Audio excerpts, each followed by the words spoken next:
Good evening. The hour of 6:30 p.m. having arrived, I now call to order this regular meeting of the Zoning Board of Adjustment. This meeting is being broadcast live on the City of Keene YouTube channel. Video is also posted on the city website by the end of the next business day, barring any technical difficulties. Anyone wishing to view a copy of the agenda and supporting materials will find it on the city website. To review electronic copies of future agenda packets, please go to the homepage and subscribe to the city meetings email list. The public and other board members will be recognized to ask questions and make comments on the agenda item under discussion. After being recognized, all remarks are to be made through the chair. Anyone who wishes to address the board is asked to go to one of the microphones in the room and identify themselves by name and address prior to speaking. As a reminder, the minute taker is participating remotely this evening, so board members and attendees, please be sure to turn on and speak into your microphone. If the minute taker is unable to hear, they will ask that you speak louder or turn your microphone on. Begin the meeting with introduction, beginning with myself, Josh Gorman. Joe Hoppick, Vice Chair. Joe Hoppick, Vice Chair. Jane Taylor. Richard Clough. Michael Welsh. Thank you, guys. At this point, we're going to move on to last month's minutes. We do have a couple typos that Attorney Taylor mentioned, and as well as a couple corrections she'd like to discuss. So go ahead, Attorney Okay, Taylor. were you going to do old business first? We can. Or I don't... I was just going to do the minutes, Okay. but we can do business No, first. No, If I may, Mr. Chair, on the agenda, it is the minutes first and then Okay, unfinished business. great. Okay. Yeah, there were a couple of things, basic typos, so I just gave those to Corinne. However, there are two other items. One is line 239. You'll find that the word in the minutes says appeasing, which gives the sentence a very interesting interpretation. I think that should be appealing.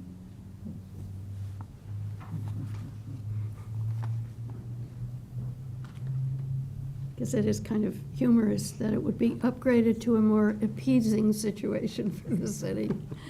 The other one is lines 355 through 358.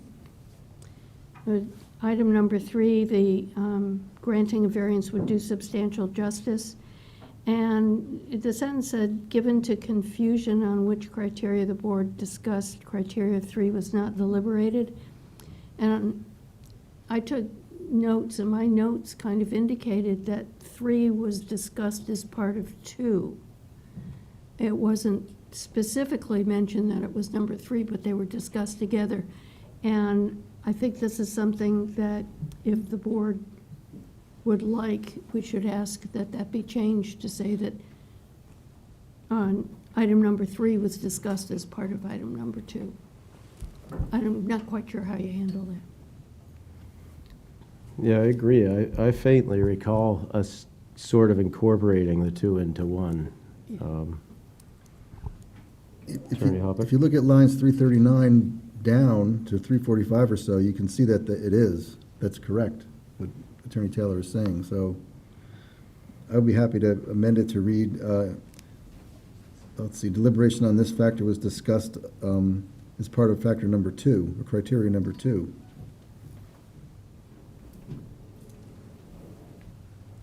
I think so. Would you agree with that, Yeah, Attorney Taylor? I think that would be fine. Right. Michael? All right, so with those edits in place, do we have a motion for last month's minutes? Tie goes to Attorney Taylor. Okay, I move we accept the minutes as amended. And I will happily second them. We have a motion from Attorney Taylor, a second from Attorney Hoppick to approve the minutes as amended. All of those in favor? It is unanimous. Thank you, guys. At this point, we will move on to unfinished business. I know, John, you have to go over some things with us real quickly. Great, thank you, Mr. Chair. And that was a good segue from Attorney Taylor's making a correction to those minutes is to really good for the record for us moving forward if there were some questions there. And that's kind of where we're talking about with House Bill 1661. Has made some changes to some of the requirements that we need to, the big part of that is for our notice of decisions that go out. That within that notice of decision, we have to be a little more clear as to the reasoning behind either the approval or denial of a variance or any application in front of the board. So I believe this board does a very good job when you get into your deliberations about touching each one of the criteria for the application and discussing, which certainly makes our job easier and is more clear is very transparent for the public. And I think that's the intent of this bill, is to try and make it a little easier for people to understand the ultimate decision. So it's just more of on the staff side of being able to, when we write the notice of decision, being able to pull that information out of your discussion during these meetings is what we'll be making some changes to our notice of decision. So with that, I would just ask if we get into a criteria and there doesn't seem to be much discussion happening, if the board can just think about that a little bit and maybe delve a little deeper into that to figure out if there's the reasoning behind their decision for that. And then we also, with this bill as well, there's a time limitation now that's being applied to decisions. Again, something I believe this board does very well with in making decisions in a very timely manner. But it will require a slight change to our rules of procedure just to make note of it in the rules of procedure, because currently right now there is not that time limitation that's placed on there that is there now because of this RSA change. So you'll be seeing us bringing that forward in the very near future for a slight change to the rules of procedure. The rest that I've talked about will really be more on the staff side to try and document, because again, I believe the board does a very good job already. So Great. I Thank can you, answer John. questions if Any anybody questions? has any. Questions for John? Great, thank you, John. So at this point, I'm going to open the first public hearing. That's our continuation from last month. That's ZBA 22-13, where the petitioners, Brian and Amelia Harmon, are requesting a variance for property located at 2729 Center Street. That's tax map 568-016-000-000. That is in the downtown transition district, and the petitioner requests a variance to permit a multifamily dwelling unit with 3 units on a lot with 3,049 square feet. 18,800 square feet are required per Chapter 100, Article 4.6.1 of the zoning regulations.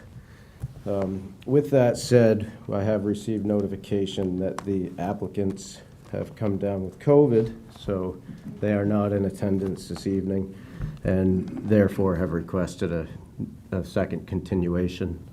So at this point, I move to continue ZBA 22-13. Do I have a second? If I may, Mr. Chair, just a quick note on that this would be continuing to the October 3rd meeting at 6:30 in these chambers. Great, thank you, John. Second. So we have a motion to continue ZBA 22-13, continued until Monday, October 3rd at 6:30 p.m. At this location. We have a motion from myself and a second from Attorney Hoppick. All of those in favor? It is unanimous. Moving on to ZBA 22-14, the petitioner, the Home for Little Wanderers of 10 Guest Street in Boston, Mass., is represented by BCM Environmental and Land Law, PLLC, 41 School Street in Keene. They're requesting a variance for property located at 39 Summer Street. That's tax map number 568-037-000-000. That is in the downtown transition district and owned by William K. Schofield, 27 Dublin Road, Jaffrey, New Hampshire. The petitioner requests a variance to permit a large group home for youth where a large group home is not a permitted use per Chapter 100, Table 4.1 and Table 8.1 of the zoning regulations. At this point, I will call on city staff for some background. Thank you, Mr. Chair. 39 Summer Street. It was built in 1925. It's a wood building. Has received two previous variance applications. Well, one is not clear as to if it was a variance, but there was an application to the zoning board in 1966, July 23rd. It was granted. It was a nursing home, and they allowed for an apartment above the garage. The second variance was granted in October 3rd of 1994 to convert the home office apartments into offices only. So those are the two variances on file. Also like to, as we're trying to give some new information and give you the intent of the downtown transition district. The intent of the downtown transition district is to accommodate a variety of residential, open space, and other low-intensity uses in mixed-use environment of attached and detached structures. Development within the downtown transition district is intended to complement and transition into residential neighborhoods adjacent to the downtown Keene. Great, thank you, Mike. Any questions for Mike? Attorney Taylor? Yeah, let's turn on the mic. If, trying to understand the new code, if the variance is granted, would it still have to get the conditional use permit? If I may, Mr. Chair, yes, it would. It was the petitioner had asked that question, and I can get the section number for you, but it would still require a CUP as well as from the planning board, and this use would also require, if it were to be approved, would also require a license, an annual license from our licensing board, our congregate care licensing board. So those would be two steps that the petitioner would still have to take if this variance were granted. And if I may just, well, I'll let the board ask the questions of Michael and then I have something for the board. Attorney Huff? What was the year of the second variance? I didn't catch that. After 1966. It was October 3rd, 1994. Okay, It thanks. was transitioned from a home office apartments into an office use. Mike, would that use today, under the new zoning code, be an allowed use? The use that was granted a variance, an office use is allowed right Correct. now, correct? Correct, an office use is a permitted use So in that zone. the building as it sits with its current use is a conforming use? Correct, Mr. Chair. Thank you. Anything else? Michael? I shared Attorney Taylor's question about the CUP, and I was just wondering if city staff could refresh my memory about the features of the CUP, what is being asked and what needs to be satisfied. If the board can give us just a few moments. Great.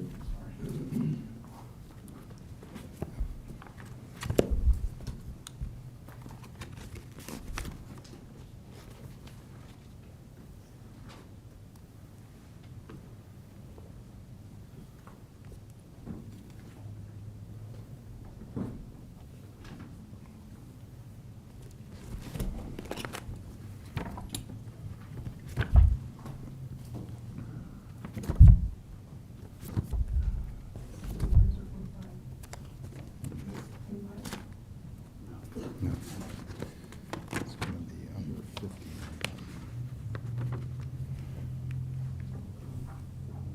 Oops. I'm willing to come back to this question. Great. And John, do you want to just come back to this when you find the info? I just have come across it right here, Mr. Chair. Great, So. thank you. So for the CUP, the criteria, the review criteria is the nature of the proposed application is consistent with the spirit and intent of the zoning regulations, this LDC and the city's comprehensive master plan, and complies with all applicable standards. Number two would be the proposed use will be established, maintained, and operated as not to endanger the public health, safety, and welfare. Number three, the proposed use will be established, maintained, and operated so as to be harmonious with the surrounding area and will not impede the development, use, or enjoyment of the adjacent property. In addition, any parking lots, outdoor activity area, or waiting area associated with the use shall be adequately screened with from adjacent properties and from the public right-of-way. The next one is the proposed use will be of a character that does not produce noise, odors, glare, and/or vibration that adversely affects the surrounding area. The next one, the proposed use will not place an excessive burden on the public infrastructure, facilities, services, or utilities. The next one, the proposed use will not result in the destruction, loss, or damage of any feature determined to be of significant natural, scenic, or historic importance. The proposed use will not create a traffic safety hazard or a substantial increase in the level of traffic congestion in the vicinity of the area of the use. The proposed use will be located in proximity to pedestrian facilities, i.e. multi-use trails, sidewalks, public transportation, or other transportation options to its client population. Thanks very much. Attorney Taylor? Yeah, could you just tell us what section that is? I was hoping you weren't going to say if I could repeat that, because that wasn't going to happen. Oh. It's going to be 15.2. Thank you. I didn't hear what you said, John.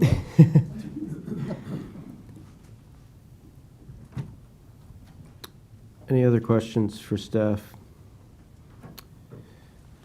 Okay, at this point, I am going to call Attorney Hannah up, but go ahead, Attorney Taylor. Mr. Chairman, we found on our desks tonight a packet of additional material that I know I haven't had a chance to Yeah, I go was through. actually just about to speak to this, so basically what it is there's a copy of a deed and some other relevant items that were submitted late for this application. It's my understanding, and Attorney Hannah can correct me if I'm wrong, that he is willing to go forth without having this information submitted, but would prefer us to take a few minutes and review it, if possible, as he feels as though it's not too intense or full of volume. So with that said, I'd be fine, taking a short recess so we can review this in the spirit of keeping this hearing moving along and giving the applicant due representation. I do know a lot of folks are here tonight to hear this hearing. So that would be my suggestion to the board, is that we take a brief recess, review it, and if we're satisfied that we've done so, we can incorporate it into the hearing. Okay, we'd have to do that by vote, right? Correct. Yeah. Any other input from the board? On that point, no. Okay. So all in favor of taking a brief recess and reviewing this for tonight's hearing? It's unanimous. Okay, so why don't we just say that in 10 minutes we will reconvene.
Everyone for your patience.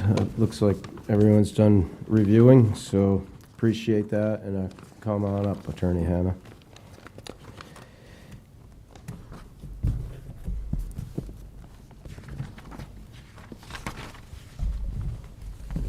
Excuse me, Mr. Chair, Yeah. should we vote to accept the additional information? That probably makes sense. You have a motion? Sure. I will move that we accept the additional material that Attorney Hannah distributed this evening with regards to the request for variance at 39 Summer Street. Great, I'll second that. great. We have a motion from Attorney Taylor, a second from Michael Welsh to approve the incorporation of this late information as agreed. Welcome, gentlemen. Thank you. Are you hearing me We okay? do need to vote, and all in favor? It is unanimous. Thank you. Tell them went through all that trouble, you have to vote. Thank you. My name is Tom Hanna. I'm a lawyer with the firm of BCM Environmental and Land Law. We have offices in Concord and Keene, where I have been for 40-plus years. I just wanted to say, as far as the material goes, I'm sorry it was not submitted with the application, but we did submit it on Thursday last week. It wasn't tonight. Now, I did submit 2 pages this afternoon, not the bulk of what you have, but just 2 pages. One was something called a conditions of approval, and another was a email letter from the Realtor for the seller. Was that part of what you were able to review just now? Yes, correct. Okay, thank you. Before I ask Matt McCall, who's the Vice President of Community Services for the Home for Little Wanderers, I wanted to say a few things, and then I'll come back and address the variance criteria. One thing I just want to say at the outset is that although this is a group home large, it is a home that is going to be capped at 12 residential clients between the ages of 14 and 18. I don't know if you call that large -4 or medium +4, but it is not as large as it could be under your ordinance, nor will it be. I was going to address the process, so I'll cut that down a little bit for your benefit, but the process includes, in this case, the application for variance. You're familiar with those requirements. It includes the application and the review of a conditional use permit.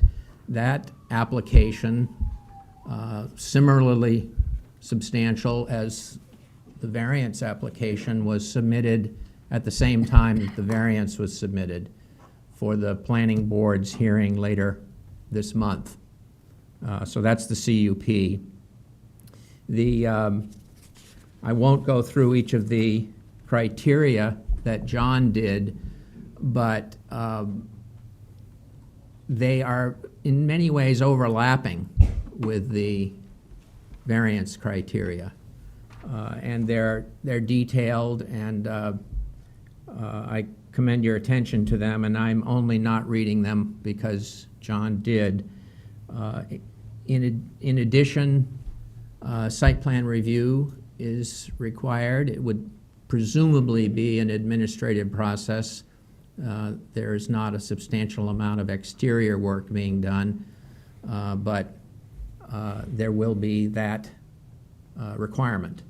And then lastly is what John mentioned, the Congregate Living Social Service Annual Operating License.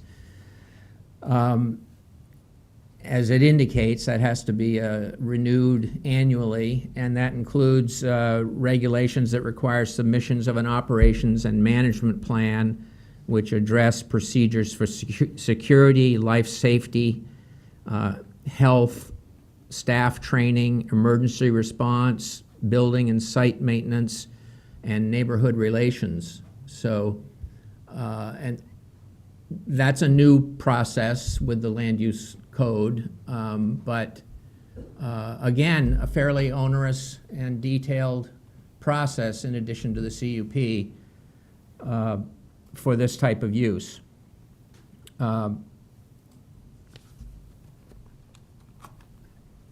Also, by way of preliminary, we're here to apply for a variance, but there are a couple of things that you should know, and I just want to put on the record, and that is that I think it's important to emphasize that large group homes should be permitted in the downtown transition district because similar residential uses of greater density are permitted outright. The proposed use is excluded from this zone because of concerns for the people who might occupy that home, that group home. Excluding large group homes from the district, we believe is technically and lawfully a discriminatory practice. Additionally, the city has not provided for reasonable accommodations for large group homes in residential settings, and I'll get into that later in my presentation. So the language that I just read, or the comments that I just made, relate to the Federal Fair Housing Act. And that is something I just wanted to put on the record. The second thing is RSA 674-54, which is something you as a board are familiar with in terms of governmental uses of property in the city, where the governmental entity does not have to go through the same rigor, I guess I'd call it. There are requirements for presentation under that statute, but for example, the middle school, it had an obligation to present and to give notice and to accept recommendations from the planning board, but those were merely recommendations and did not have to be adhered to because that was a governmental entity. And the definition of governmental use includes all of the subdivisions of government that you're familiar with: county, state, the city itself, the school district. And as it relates to the state, it says, or any of their agents for any public purpose which is statutorily or traditionally governmental in nature. So the group home that we propose tonight, we suggest is a required function of the state of New Hampshire. And it has indeed contracted with the Home for Little Wanderers to provide this service that the state would otherwise have to do on its own. And so I suggest also under that statute, 674-54, which I won't go into any further, that the use proposed on Summer Street should not have to go through the rigors of a zoning application and so forth, because it is exempt under that statute. I don't normally do this, but I think in this instance it would help, before we go into great detail, for me to excuse me just a second, for me to submit, I guess I did submit and read the conditions of approval that that I prepared, submitted today, and that was prepared primarily to address the concerns that came up at a meeting that the Home for Little Wanderers held on the porch of 39 Summer Street on Thursday, September 1. a meeting that was well attended by neighbors of that, of 39 Summer Street, and multiple questions were asked. Matt did most of the talking in terms of responses, and will raise some of those questions and concerns tonight and respond to this board. Just give me a second. So I did submit the conditions of approval, but I want to read them because not everyone in the room has seen them.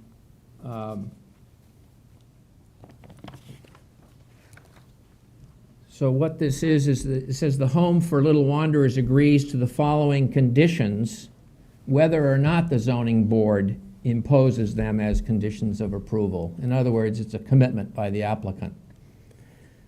The group home at number one, the group home at 39 Summer Street, known as Unity House, shall be limited to a maximum of 12 residents. No resident client over 18 years old will be admitted to the Unity House program. However, a client who turns 19 during the final year of secondary school would be permitted to remain until the end of the year. Staffing.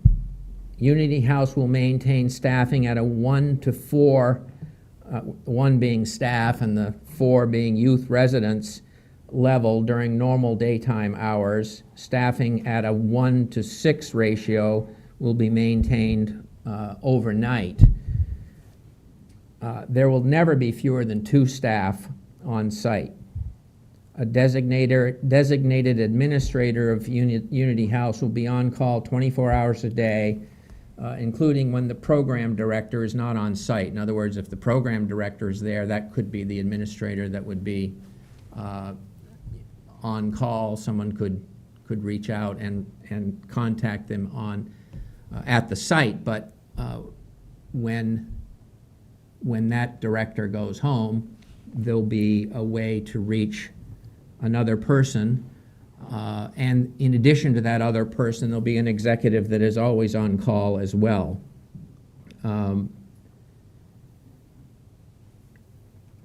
And a nurse is always on call for the benefit of the children in the home.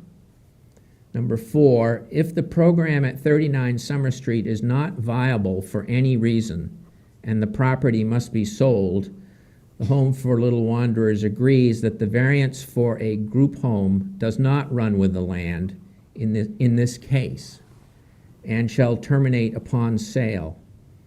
In the event that the Home for Little Wanderers proposes to materially change the program, it agrees that such change may not occur without returning to the zoning board for approval.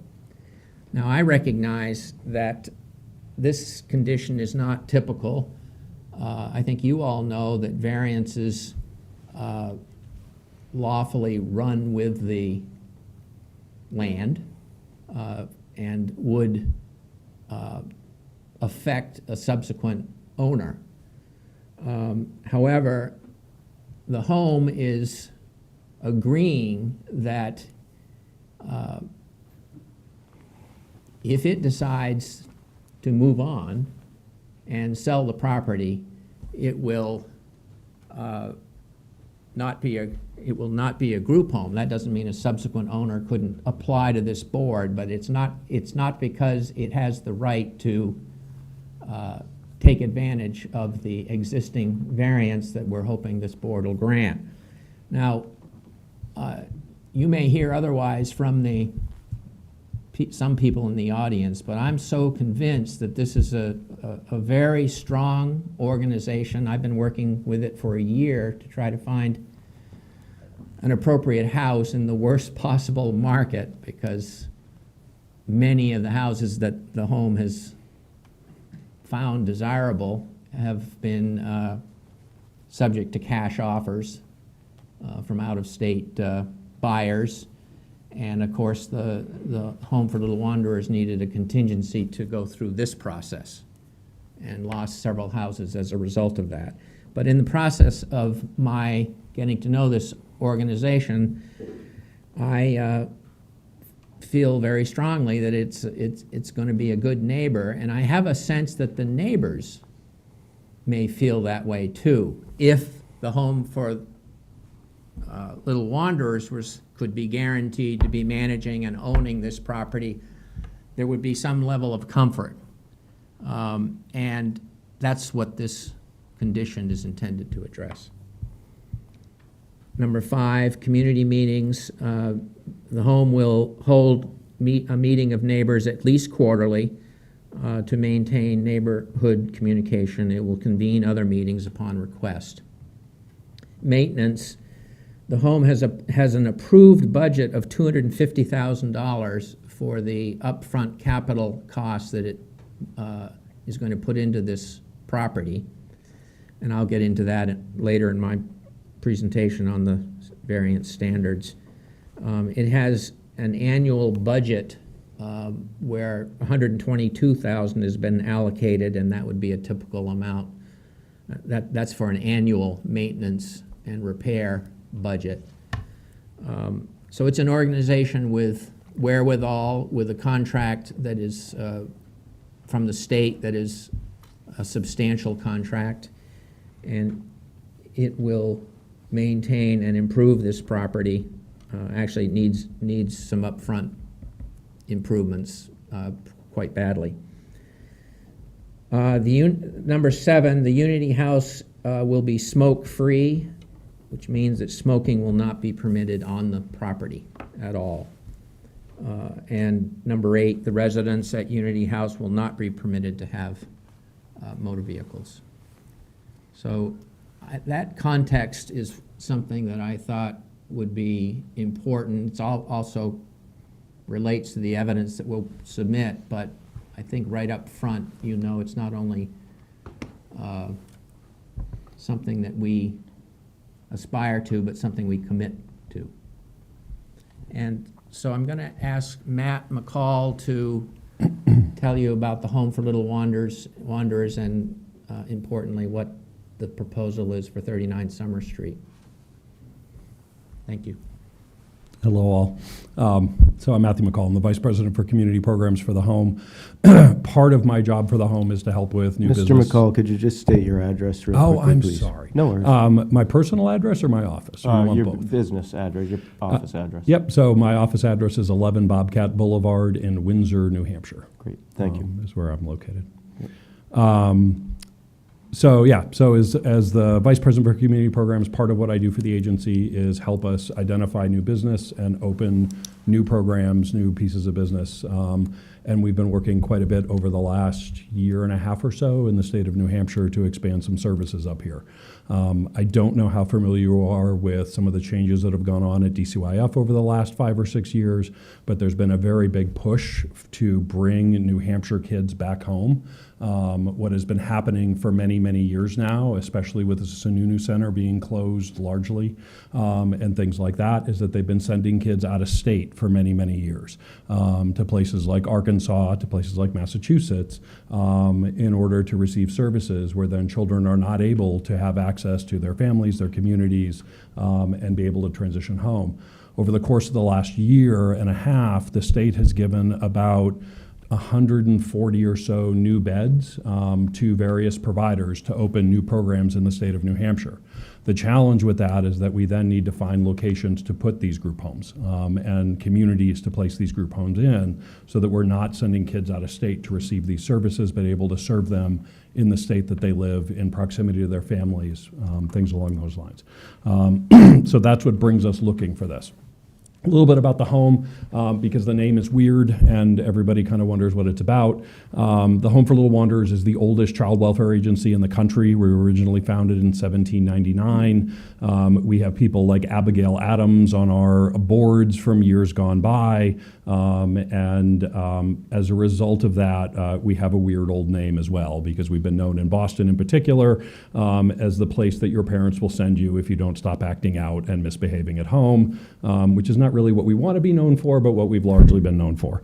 Where that name comes from, just as a brief bit of history, in the aftermath of the Civil War in the United States, many of the southern cities were largely devastated by the war, flattened. Many families lost both parents, and there were a number of children that were orphaned in southern cities. You may have heard of things called orphan trains that used to bring a lot of kids from eastern cities out west to work on farms. Well, there are also orphan trains that brought kids from southern cities up to northern cities in the aftermath of the Civil War. And in Boston, when these kids arrived in the train stations in Boston, largely they got off the train to no one and were left homeless in the city of Boston. And the newspapers referred to them as Boston's Little Wanderers. A group of philanthropists got together, helped us open an orphanage that we ran for 112 years at 160 South Huntington Avenue until we recently had to sell the property, mainly because the cost of the property to renovate it was pretty high because it was a 112-year-old building, which you could imagine was a little bit tricky to renovate. So that's where the name came from and what we do. What we do nowadays, we serve children and families in 3 different states. We serve kids and families in Boston, in the greater sort of Boston area. We serve children and families in New Hampshire, and we serve children and families in New York City through a variety of different programs that we run. We run a number of residential treatment programs, which are higher end of the pool from what we're talking about here. These are kids who live and go to school on a single piece of property because they have more significant behavioral or emotional needs. We run a number of group homes, which is the kind of program that we're proposing here, which are more for children who are preparing for and ready to live in the community, are able to go to regular public schools and things along those lines, have jobs in the community. Those kinds of things are what we do in the group homes. And then a variety of other programs. We're the largest provider of mental health services for Boston Public Schools. We're, all kinds of things like that. So we do a whole bunch of different stuff. About $75 to $80 million annual operating budget. We have about $100 million endowment, which, if you're a college is nothing, but if you're a private nonprofit organization is actually a fairly significant one, and has a lot to do with our history and how long we've been around and things like that. So that's the home. I don't know. That's your history lesson for today, I guess. Talking a little bit about this program and why this program and what we're trying to do. So I mentioned that a number of children in New Hampshire get sent to Massachusetts for care. One of those programs that the home has operated for a little over 20 years is a program called Waltham House. We're really creative with our names. Waltham House happens to be in Waltham, and so that's the name of it. But that program was opened a little over 20 years ago now as the 3rd LGBT group home in the country and the 1st in Massachusetts to specifically work with kids who are involved with the Department of Children and Families who also identified as gay, lesbian, bisexual, transgender. That program has operated incredibly successfully in the state of Massachusetts, but we've always, almost every year, we have 1, 2, 3 New Hampshire kids that get sent to us to our program in Waltham, Massachusetts. When the new contracts were put out for the state of New Hampshire, one of the things that we approached the state about was, rather than sending kids to us, would you rather that we operate a program in New Hampshire for this population? And the overwhelming response was yes. We applied for the program. We were successfully given a contract for it. And we're now working hard to bring that program to fruition. I'll say of the 4 programs that we're contracted to operate in the state of New Hampshire, this is the one that the state is the most interested in us getting open and being able to operate because they have many children that they think could be better served in a population and in a program that is specifically targeting the population that we're going to serve there. And so we're really excited about being able to do that. It'll be the first group home of its kind in the state of New Hampshire, and we're really excited about what that can bring. In Massachusetts, what we discovered was that it gave us a lot of opportunity to help change practice, to help move the way that we provide services to these kids and these families to a different place. And we certainly are starting to see opportunities for that in New Hampshire and hoping that we'll be able to continue to do that going forward. Some of the things just to reiterate for you around some of the staffing stuff and things like that. So to understand the staffing pattern of a group home. You have a group of administrators that work in the program on a basically office schedule kind of schedule, right? They work 9 to 5, 10 to 6. You'll have in a group home about 3 people that are doing that are there every day during the week and are there to kind of run the program, make sure that everybody's doing the work that they need to do. In addition to that, you'll have a couple of other staff that are there during the day that are supporting either daytime needs for the program, ordering food and all of that kind of stuff, providing some clinical services, doing sort of basic level stuff. For the most part, though, during the day, there are no kids in the building. Kids are all at school unless somebody's sick or, we're back into some kind of lockdown thing or whatever. But other than that, all of those kids are off and out of the door. In the afternoon, kids return home and we start our regular daytime staffing. Those are separate staff from the administrators. During any shifts where there are kids present, we have a 1-to-4 ratio in a group home. That ratio is not including any of the other administrators in the building, any of the clinicians or things like that, but just the staff that are specifically dedicated to the care of children. Those staff are there during all of the awake hours. On the overnights when kids are asleep, that drops down to a 1-to-6 ratio. So in a 12-bed group home, we would have 2 overnights. Even if we only had 5 kids, we would still have 2 overnights because we never have a situation where there's one staff alone in a building with kids kind of a thing. And that's kind of the staffing pattern. So we're not talking, 25 or 30 cars coming and going every single day, in the morning and in the afternoon kind of a thing. We're talking about more of like a steady flow of people coming in and out of the building throughout the day. Staffing-wise, we'll have about 20 people, give or take, FTE-wise, that we'll be hiring. A number of those people have master's degrees, have specialized credentials and licensing and all of that to provide services to them. And we'll talk a little bit about where we get those in just a sec. And then we will have our residential staff, which are largely bachelor's level staff in the state of New Hampshire. You're required to either have a bachelor's degree or have 7 years of previous experience working with children in a child-serving kind of a program. For the most part, that means you're usually hiring people with bachelor's degrees to work in those kind of positions. And they're providing the day-to-day care to kids and support to kids and things like that. Some of the things that were raised as concerns that we just sort of wanted to be able to talk a little bit about and give some context to. One is a question about where we're going to get staff right now. Because if you hire anyone for your work outside of here, you'll know that this is a really hard time to hire people. One of the things that we found in Waltham that we are also finding to be true here is that a program like this draws people to the community. It doesn't draw people from the community as much. So we have hired at this point 3 people, a program director, a clinical coordinator, and a milieu director to work in the program. All 3 of those people are coming from out of state. One's coming from Mass, the other 2 are from farther afield, but they're coming here specifically to work at this program and to provide services to this program.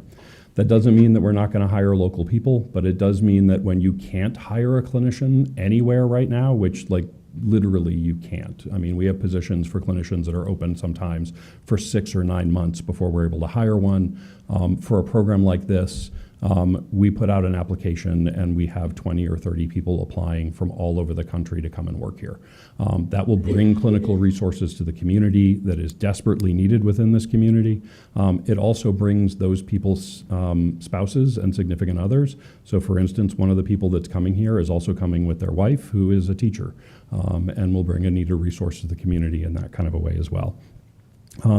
As far as resource drain on the community, our kids do not receive outpatient clinical services within the community. They receive all of their clinical care from us. So we have clinicians that we hire that provide that. So we're not going to Monadnock, we're not going to other organizations to try to get outpatient care for our kids. We're providing that. In addition to that, one of the things that we have historically done with our programs is to provide resources within the community around this.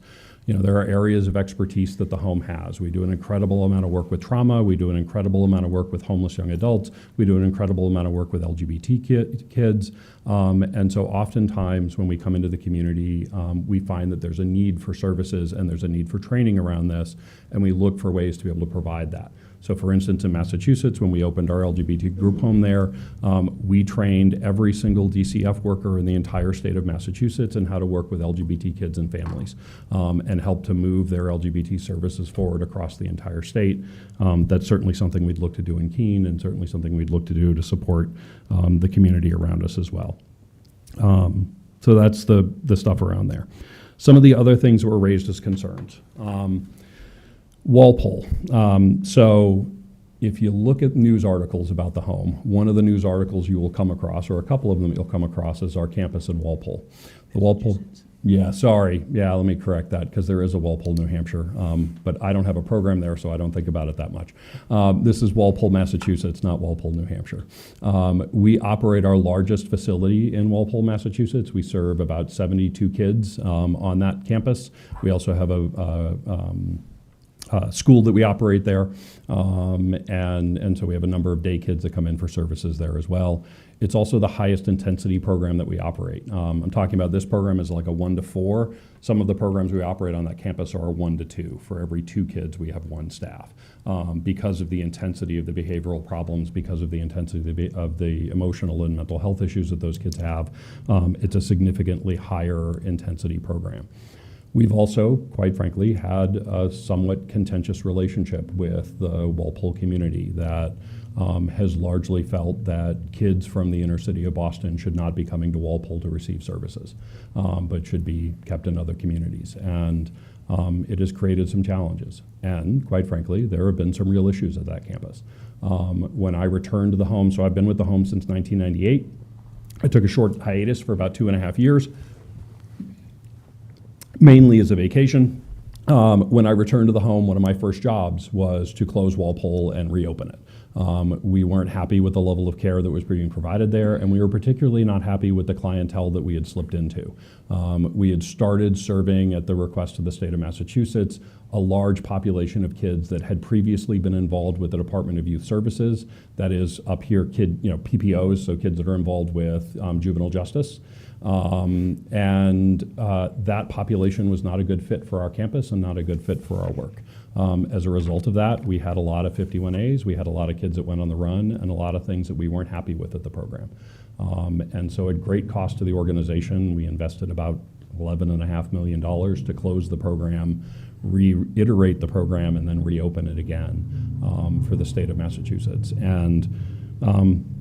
Yeah, I think the thing that to me is important in understanding Walpole, in part, is to understand the differences between Walpole and New Hampshire and Walpole and the kind of program that we're proposing here.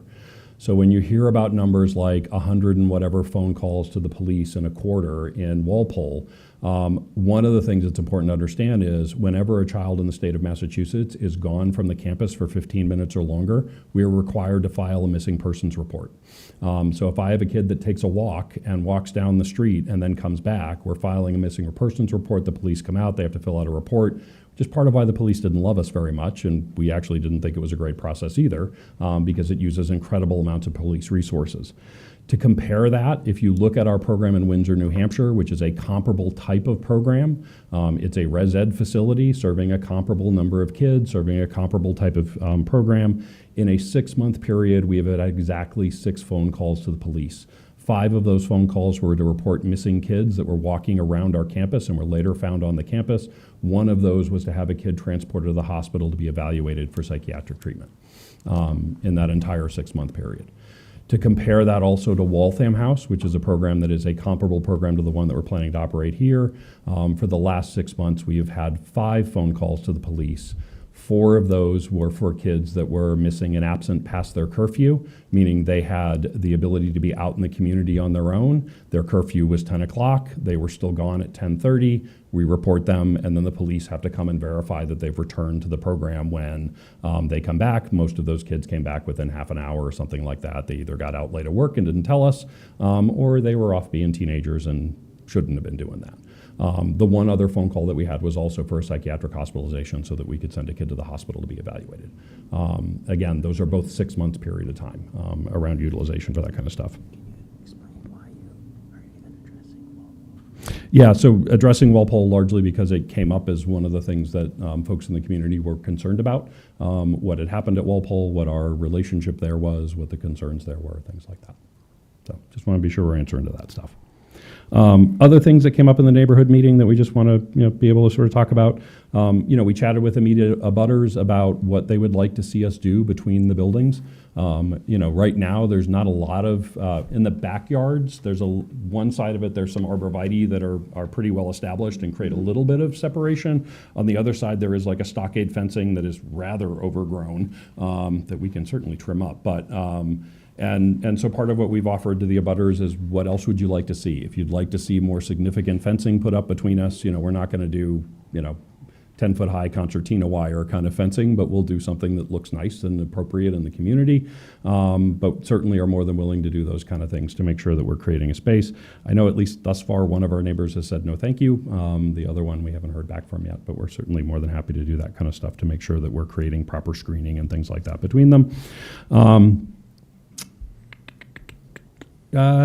Smoking. So smoking isn't allowed on any of the properties that we operate. So it's not a big thing for us to say that it's not allowed, because it already isn't allowed anyway. It's not an allowed use on any of our properties, and so it won't be allowed at this one either. Maintenance on the property. So part of what we'll hire is a half-time maintenance staff person. They'll work 40 hours for the home, but 20 hours particularly at this location to maintain the building. In addition to that, we'll have a budget that we're able to do ongoing maintenance, repair, things along those lines. The other number outside of that $120,000 that isn't included in that is the home's annual capital expenditure items. Those are much larger, bigger ticket items. Typically, in a typical year, we have somewhere around $1 million that we put into our capital budget in order to be able to do larger, more capital expenditure things. If there's like a large roof that needs to be replaced or something along those lines. Although thankfully, most of the roof for this house is slate and in pretty good condition. So we won't need to do a ton of stuff there, but we'll have a lot of other opportunities to spend some of that money. Support for our kids. How do we make sure that kids aren't just hanging out around the house all day long? How do we make sure they're going to school? So all of the staff that we hire have to meet the minimum standards for the state of New Hampshire in order to be hired. The basic thing is they have to have a bachelor's degree in a given field, so things like social work and child development and things along those lines, or they need 7 years of comparable child care experience. That can be working in programs like ours, but maybe not quite as intensive kind of a thing. All of our staff then receive a minimum of 3 weeks of new hire training, where we teach them how to intervene with our kids, how to support our kids when they're having a hard time, also how to play with children and interact with kids and connect with the schools the kids are in and do all of that kind of stuff. And then some of the things that you have to do, like how do you do CPR and first aid in case somebody gets injured while they're there? What do we do about bloodborne pathogens and how to manage those kind of things and all of that stuff that you have to do when you run a child care serving agency. We then, in addition to that 3 weeks of training, do an additional 24 hours of training annually for every one of our staff to make sure that we maintain their level of education, but also that we keep them up to date on the most recent stuff that's out there. So for instance, the main crisis intervention curriculum that we use is a curriculum that was developed by Cornell University through their Family Life Development Center. It is one of the most nationally recognized and widely used child intervention strategies for kids that have experienced trauma in the country. And actually provides training across the globe.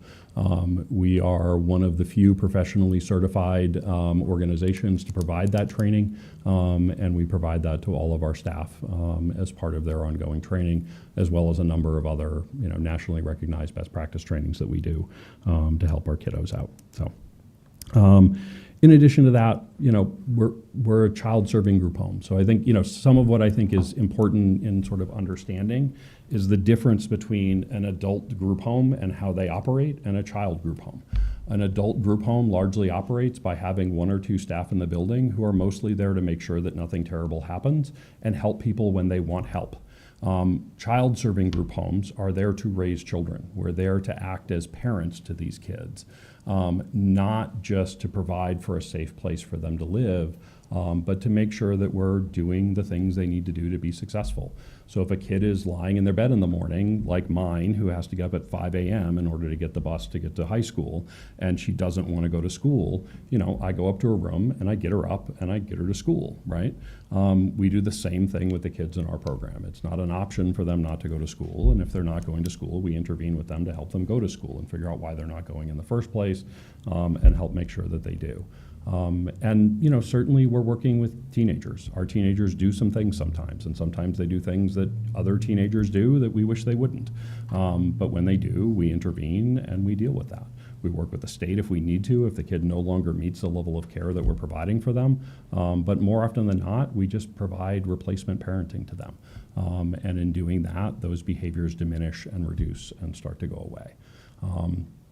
there's a lot of examples, and I won't go into them, but that we could give of like the kids that we've had at places like Waltham House that have done incredibly well with us, that have gone on to go to college, that have gone, like the example that he gives about the kid that turns 19, that comes from a kid that I worked with at Waltham House who, came to us when they were 13 years old, really struggled with a lot of stuff prior to coming to us, were very successful in the program, finished high school, got into Boston College, needed a place to live for the summer, and so we kept them over the summer until they were admitted to Boston College.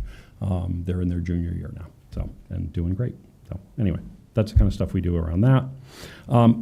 Conversations, communications with the neighbors. So the quarterly neighborhood meetings, those are things we do in all the programs that we operate. Again, not as particularly, unique thing for us to be doing, but certainly what we would want to do in order to be able to stay in communication with the neighbors and understand what are the challenges, what are the things that, we can do something about, and what are the things that sometimes we can't and we need to work through and figure out how to address, and sort of work together to deal with.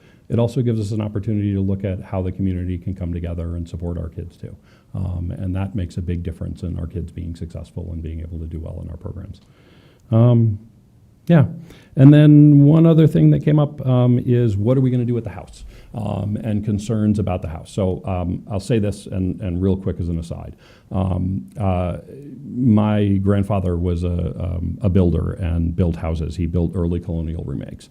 And one of the things that I know for myself and John Davis, who's our director of facilities, was incredibly excited about was this building. It is, if you've not been inside it, it is a beautiful Victorian home.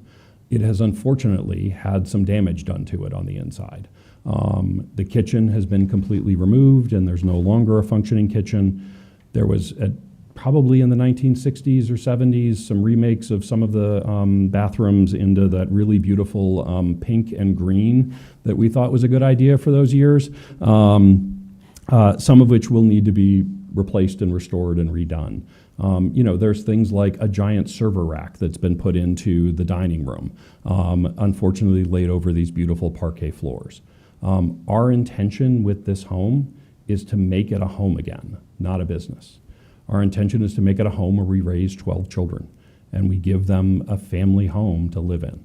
And so our intention is to restore the home, is to make sure that those things that make it a beautiful Victorian come back again, that we repaint the outside and probably remove 12 or 13 layers of paint in order to do it, to return the Victorian stature of that home to its former glory, but to do the same on the inside. There are beautiful built-ins that still exist in the home that we want to maintain. There is beautiful inlaid flooring. There is beautiful cove ceilings and things like that. Those are the kind of spaces that we want to raise our children in, not in institutions, not in buildings that have no history, and not in towns and not in communities that aren't for serving children. The other places that we've looked at in Keene and in surrounding towns that we've looked at to put these, where large group homes are allowed, are largely in areas that most families would not want to move their children into if they had the choice. And when you look at downtown districts being the only place that we can put a group home of this size to serve children, rather than a low or medium density community where children should be raised, where they're living next to the school that they go to and surrounded by the kids that they make friends with in the town, that's where kids should live, not next to a bunch of college kids. I mean, one of the houses that we looked at that we tried to put an offer in is right 1 or 2 streets over here.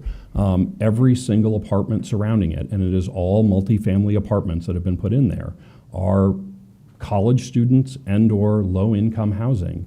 And that's not where we should be raising children. We should be raising them in neighborhoods.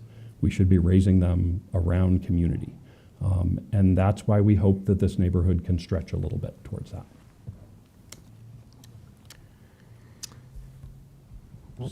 At this time, I guess that's probably a lot for us to absorb. So Sorry, just I know. Take a quick questions from the board, if there are any, before we get into the criteria. I personally do have a couple for Attorney Hannah relative to the beginning, when you were first talking, and you suggested that there were other greater uses which are allowed in this downtown transition district. So I was hoping you could elaborate on that. I'm unfamiliar with them. There's 14 residents going into this home. So what 12. uses are you alluding to that would be greater? Well, I'll certainly get into that in my presentation, number one, but number two, it's 12. The two staff people that will be there are essentially overnight staff, but it's 12 is the max Okay. number of, But the staff will be Children. living there or not? No. no, the staff, Staff are awake overnight staff. They come in and Okay. work a shift to make sure everything's okay on the Okay. overnight. so it's 12, Okay. yeah, Thank you for that. yeah. I And can you- give you an and you'll example go if into you more want. detail on the uses which are greater than that are allowed? I will try to, yes. Great. And then you mentioned that that the ordinance itself is in violation of the Fair Housing Act. Specifically, how is it in violation of that? Our group homes are allowed throughout the city, just not in this zone. Is that accurate? Well, not entirely accurate. I wouldn't characterize it as accurate. There are 24 zoning districts. This group homes are allowed in 5, 4 of which are downtown, and one of which is a high-density, let me see if I can get this for you exactly, instead of trying to figure it out on my, one is a high-density zone that is essentially in West Keene. I think it's probably near, where the Winding Brook Lodge used to be, out in that area, that is mostly taken up by those large apartment complexes. So that leaves the various downtown. So the 5 zoning districts are high density 1, downtown core, downtown growth, and downtown limited, which permit the large group home. And 4 of those districts are concentrated in the city's downtown. But this zone is concentrated to the city's downtown as well, correct? This zone is part of the city's downtown also. Well, this is downtown transitional. Right. It's beginning to get away from downtown. It's certainly walkable to downtown, very much so, but not in downtown and not in a commercial setting. And it's really more appropriate for youth group homes like this one to be located in the lower to medium density neighborhoods. And that's not allowed anywhere throughout the city? Correct. That's what you're stating? That is Thank you. That's what I'm stating. Great. Any other questions? Attorney Taylor? Yeah, I'm not quite sure who to direct this to, but how do the youths who live in this type of group home come to you?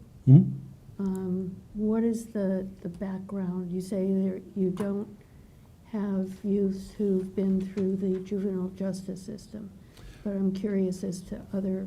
So we Feeding. would, yep, so we would have youth that are referred to us through the Department of Children, Youth and Families. DCYF uses a process called a CAT, which is a leveling system that they review each client with and determine what level of care they should be provided at.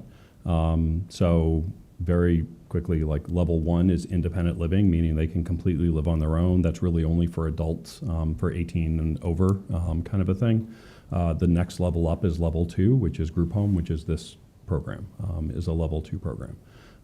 So those kids are assessed by an independent assessor, not part of DCYF actually, as receiving that level of care, and then would be referred to us through DCYF. What level of care? What level of care would that be, Matt? Level 2. I That's know- group home level of care. Well, how would you characterize that level of Yeah, I care? mean, the idea is these are young people that are ready to move into the community. If they were 18, they probably would be ready to move towards independent living, but because they're still a minor, they need to live in a group home setting. There isn't a home for them to return to, and so they receive some services from us. Thank you. And Attorney Hannah anticipated my next question. I was going to ask you what that level of care meant. Now, when you say you're going to be renovating the building, obviously, I think it said here like offices and 7 bathrooms or something. Yeah. How many bedrooms and bathrooms? I mean, what are the living arrangements going to be? Yep. for So these generally, kids have, we have roommates for everybody, which is just sort of practice of kind of what it's like in the community, right? So you'd have 6 bedrooms. There would be 3 bathrooms up on the 2nd floor. There's a beautiful, which I, like the neighbors will probably be sick of me talking about, but I really like the bathroom at the top of the stairs on the 2nd floor. It's beautiful. Anyway, but so there would be 3 bathrooms that are on the 2nd floor that are for client usage, as like their, shower and tub and all that kind of stuff. And then there's an additional couple of bathrooms. I think there's 2 or 3 on the 1st floor. And then there's also the apartment that's up over the top of the garage carriage house that has a separate bathroom kitchen space in it. And I don't really know what we'll do with that yet. I mean, the home is really big. It's 7,000 square feet, which in some respects is more than we need. And so there's a bit of a look at, and to your question earlier, although I'm not an attorney, which my paycheck would very much speak to, when you look at what you could do with a 7,000 square foot home, if you divided that up into multifamily living, you could easily get yourself over 12 if you were trying. That may be true, but I'm fairly certain you couldn't divide that up into a multifamily home significantly without a variance. I don't know. It would be a variance to have 3 units would require a variance.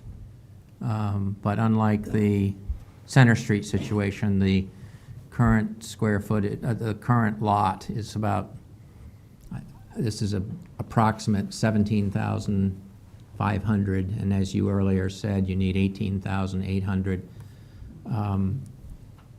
So in light of that, I would say it would be shocking to me that you couldn't get 3 units in this 7,000 square foot property on one of the largest lots on the street. Of course, that would be 3 separate dwelling units that could easily surpass the number of people in the group home. Right, but to my point, that's not allowed. You would need a variance. I'm not going to contemplate whether we would approve it or not, because you're not here for a variance for a 3-unit building. But if you were, you would be here for a variance. The allowed use would be a 2-family, correct? Yeah, a 3,000 square foot each 2-family home. Thank you. May- Attorney Taylor? If I could go back, the rest of the house, now is that going to be congregate living, clinical space? There'd be study office space for the and- staff that yeah. work there. There'd be, living rooms. We'd probably set up multiple ones because there is so much room in this building, to be able to have a lot of space for kids to separate and have quieter spaces and things along those lines. We'd get the server rack out of the dining room and put a dining room table in there. We'd put a kitchen back into the building. We'd do all of that kind of stuff. Make it a house, essentially. So who's going to do the cooking? Mostly what we do is we have the kids cook with staff, so that they're learning how to cook and how to prepare meals and all that kind of stuff.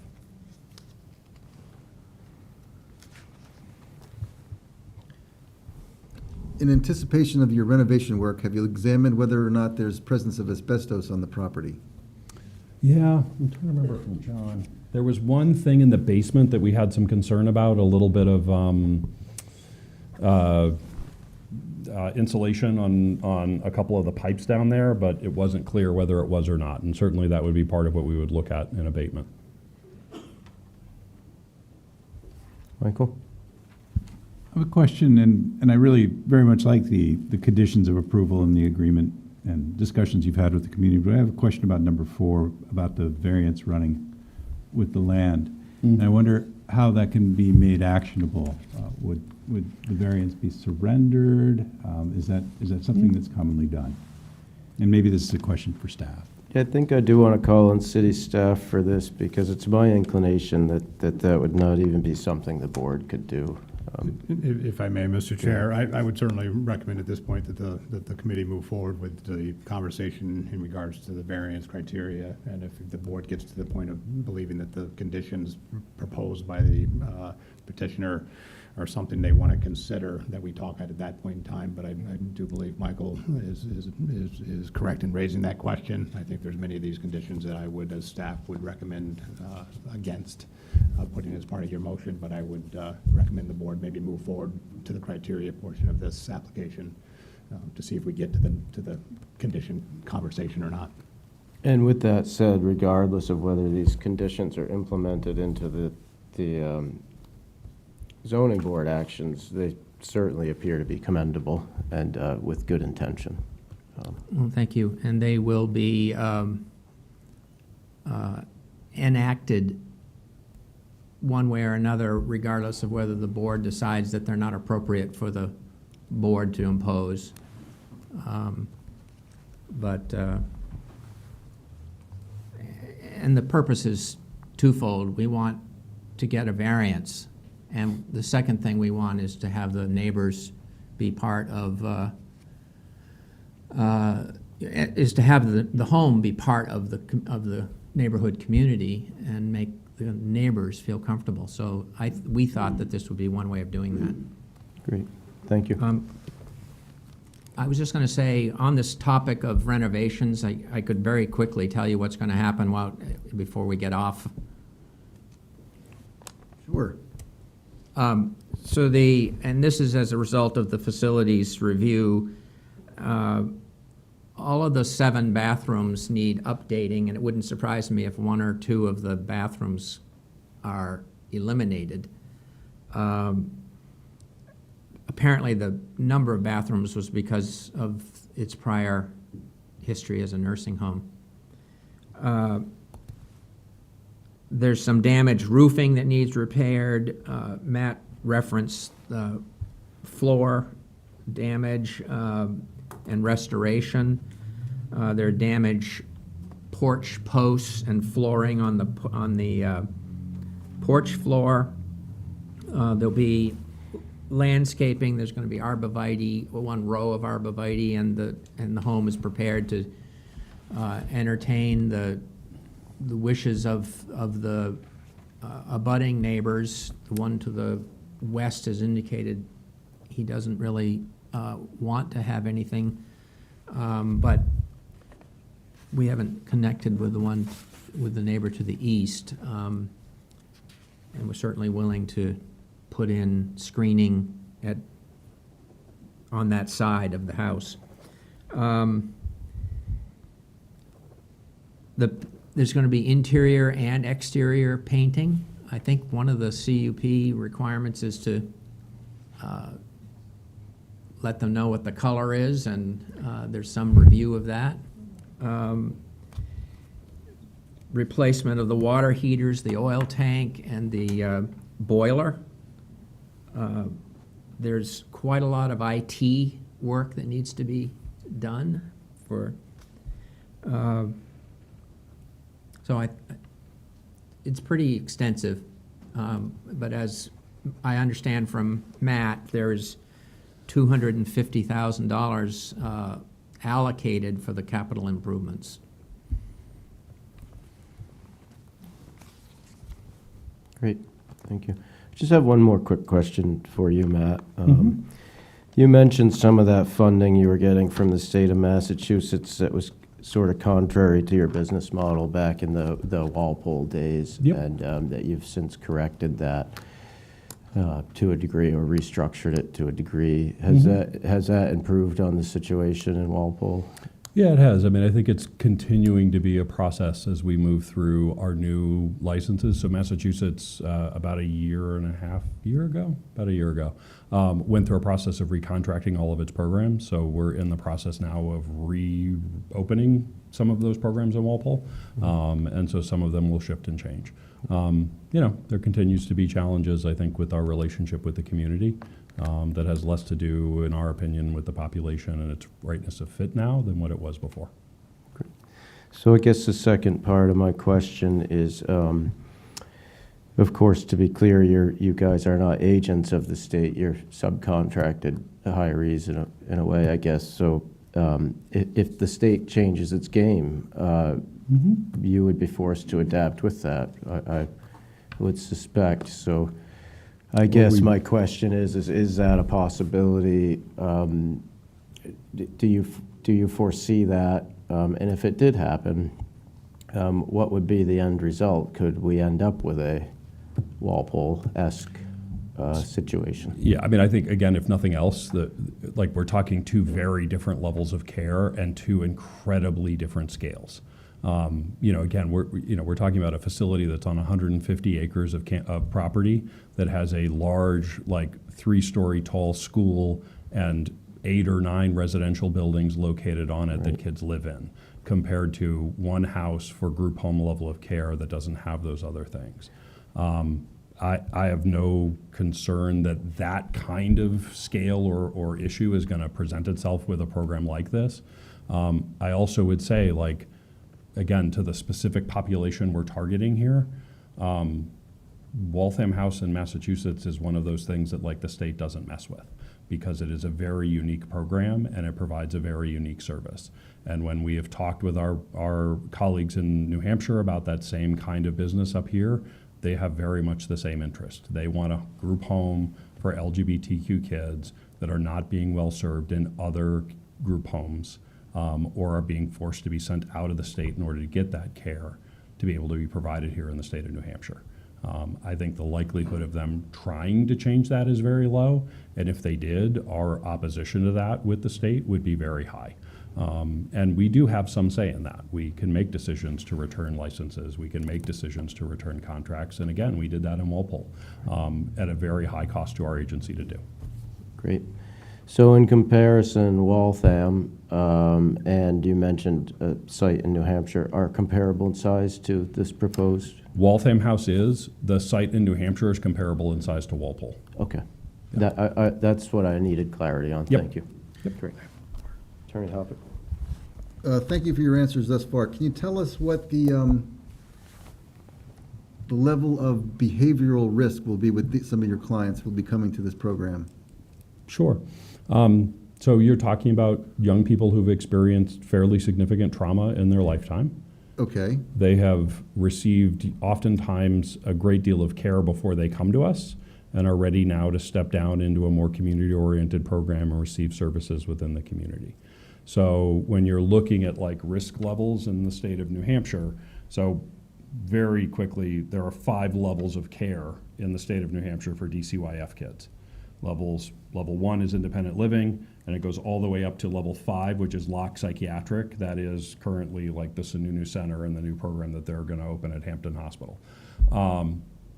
Those are the kids that have the highest risk within the community of behavioral problems.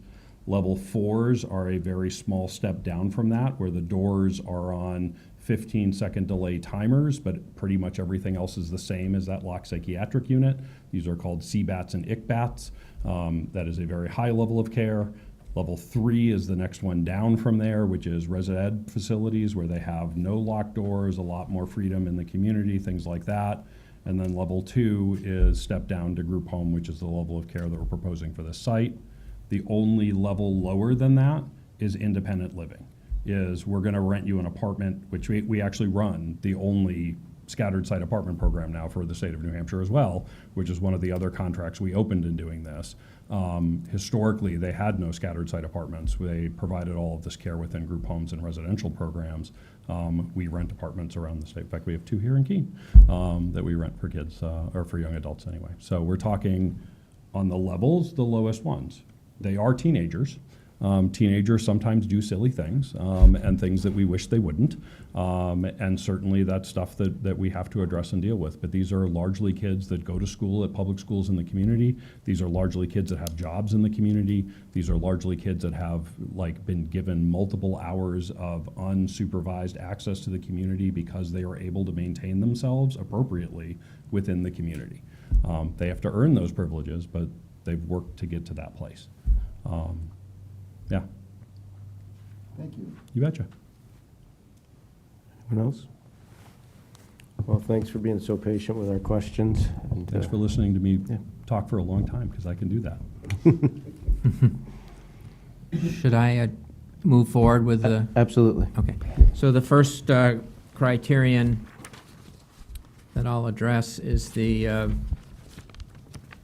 I guess I should first say, as you know, with help from Tara, I submitted a pretty comprehensive application, and I ask you to consider that in your deliberations, and I'll draw from that as well as other information. So number one is granting a variance would not be contrary to the public interest, similar in many ways to the consistency with the spirit of the ordinance. I don't want to be repetitive to what Matt has said, but I just want to highlight some of the points. It's a program that will provide safe and support for children.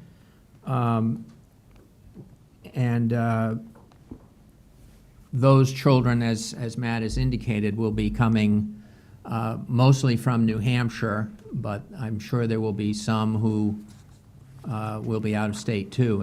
Am I right about that? Maybe, unlikely, but maybe. Okay. It's a state licensed facility, and as you've been told, it's the